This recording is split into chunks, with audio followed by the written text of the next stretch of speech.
What's going on, everybody? So here's another boatyard purchase of mine. This sometimes I just can't help myself, and this is one of those cases for $350. I mean, you can't really turn this thing down. It's a 50 tiller, which I've never seen another one of these style OMCs with the tiller. I've seen like the 40s and the 45s, but never one of these with the tiller. So I just had to have it, and the guy he was like, yeah, a few $100. And I was like, okay, how much? He was like 400, and then I was like, how about 3? And then we settled on 350. So I had to have it. It's a long shaft. It's probably a mid 90s. It doesn't have power, tilt, and trim, but it's got the trim assist, electric start, and I did compression test it. It's got like 145 in each cylinder, and it's got spark too, so should just hook gas to it and it should fire right up. But yeah, I mean, I just love like these old OMCs. There's just something about them that are so cool, and working on them so much fun. So yeah, I purchased it. I'll probably rip this whale's tail off and bring it back to my parents' house and add it to my collection of outboards there. I actually have a 20 in this same color scheme, so it'll be kind of cool to have the 50 as well. Yeah, it would be great on like a 17 whaler or like any kind of skiff, any kind of aluminum boat or whatever that's decent size that will hold this 50. But yeah, these big tiller motors bring pretty good money. I mean, if I was to clean this thing up and get it running, I think I could sell it for at least $1,500, maybe like $1,700, $2,000 if I paint it, make it look nice. So yeah, they're pretty sought after. They're hard to find, and these things just last forever. They're just really, really good quality, meant to last. Here, I'll pull the cover off so we're not just talking about nothing here. Yeah, this is a standby. This is a 2-cylinder. It's very similar to the 20s and the 25s actually, but it's all there. It's got good compression, like I said. It's got spark.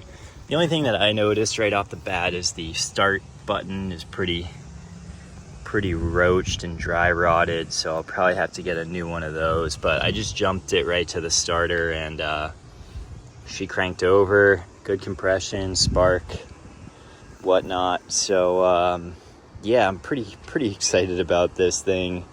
I love collecting stuff like that and just like this and just saving it for a rainy day.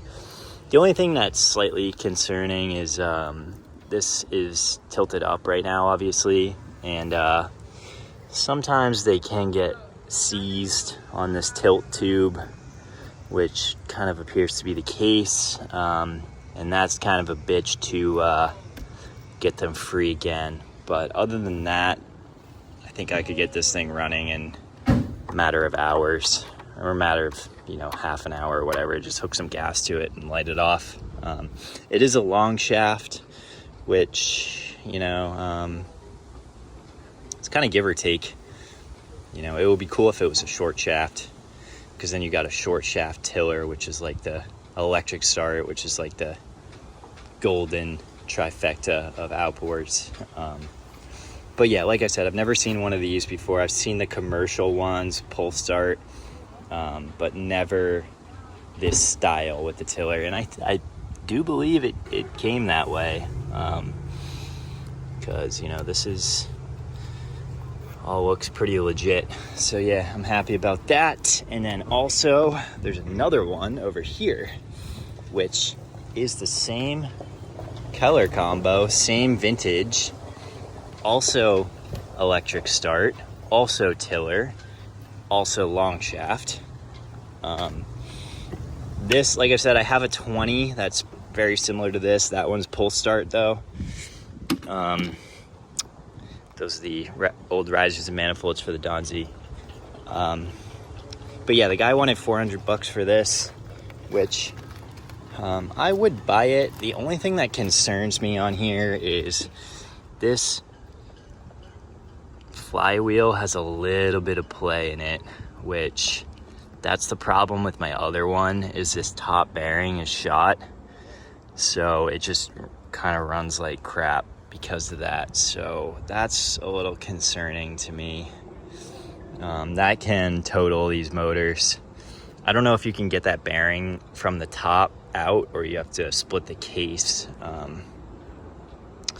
But other than that, it's all there. I did compression test it. It's got like 120 in both, and spark as well. So all the components are there. Just this slop in here is just a little concerning to me. I mean, it's not a ton, but I don't know if you can hear that, but it definitely has a little bit of play in it, which is a bummer because that can total these motors out. But yeah, it looks pretty clean, you know, not a ton of salt. Again, I love these things. It is missing the air box, which doesn't matter at all, but just something to note. But yeah, these things are just so much fun to tinker with. They're so easy to work on. The old Mercuries I love too. They're really cool, but they're just a little over-engineered. The OMCs are simpler and easier to work on. The Mercuries they run really good when they run right. They're very smooth, but they're definitely more finicky and more difficult to work on, more parts. So these kind of seem to stick around a little bit more than those old Mercuries did. But I don't know, what do you think? 400? I think that's a little much with that flywheel being an issue. You know, I'd probably be a player for 200. And then I'd have I'd have the 20, the 25, and the 50. So yeah, I'd have my full set of OMC Outboard Marine Corporation tillers, and I just kind of hoard them at my parents' house.